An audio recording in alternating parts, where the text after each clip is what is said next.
Party polit bureau അംഗമായ Pinarayi വിജയനെതിരെ ED അന്വേഷണം ഉണ്ടായാൽ അത് തടയാൻ പാർട്ടിക്കാർ ഉണ്ടാകുമെന്നും എന്നാൽ മകൾക്കെതിരെ അന്വേഷണം വന്നാൽ പാർട്ടിക്കാരെ വിളിക്കരുതെന്നും CPM കൊല്ലം ഏരിയ കമ്മിറ്റി യോഗത്തിൽ വിമർശനം. നിയമസഭാ തെരഞ്ഞെടുപ്പിലെ കനത്ത പരാജയത്തിന് മുഖ്യ ഉത്തരവാദി പിണറായിയാണ്. തോറ്റു തൊപ്പിയിട്ടിട്ടും പ്രതിപക്ഷ നേതാവിനെ തെരഞ്ഞെടുക്കാൻ വോട്ടെടുപ്പ് നടത്തിയ ഈ പാർട്ടിയിലേക്ക് ഇനി ആര് കടന്നുവരുമെന്നും അംഗങ്ങൾ ചോദിച്ചു. പരാജയത്തിന്റെ ഉത്തരവാദിത്തം ഏറ്റെടുത്ത് പിണറായി അടിയന്തരമായി പ്രതിപക്ഷ നേതാവ് സ്ഥാനം രാജിവെക്കണം. സംസ്ഥാന സെന്ററും വൻ പരാജയമായി, അതും അഴിച്ചുപണിയണം. TV കമ്പനിയുടെ പരസ്യം പോലെ പിണറായിയുടെ പടം മാത്രം വെച്ചു നാട്ടിൽ മുഴുവൻ ബോർഡ് വെച്ചത് ജനങ്ങളെ വെറുപ്പിച്ചു.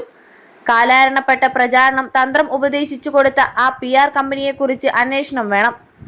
MV ഗോവിന്ദന്റെ ഭാര്യയെ സ്ഥാനാർത്ഥിയാക്കാൻ പാടില്ലായിരുന്നു. അതോടെ സഖാക്കൾക്ക് ഈ പാർട്ടിയോടുള്ള വിശ്വാസം നഷ്ടപ്പെട്ടു.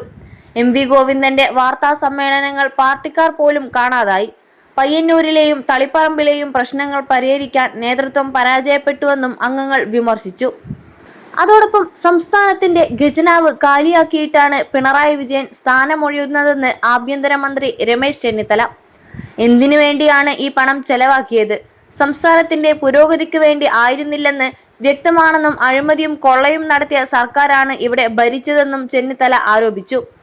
21 ലക്ഷത്തോളം സന്തുഷ്ടരായ ഉപഭോക്താക്കളും 2 ലക്ഷത്തോളം തിമിര ശസ്ത്രക്രിയകളും പൂർത്തിയാക്കിയ മലബാറിലെ ഏക കണ്ണാശുപത്രി Al Salama high hospital, hospital road, Perinthalmanna. ഓരോ അഴിമതിയും അന്വേഷിച്ച് പുറത്തു കൊണ്ടുവരും.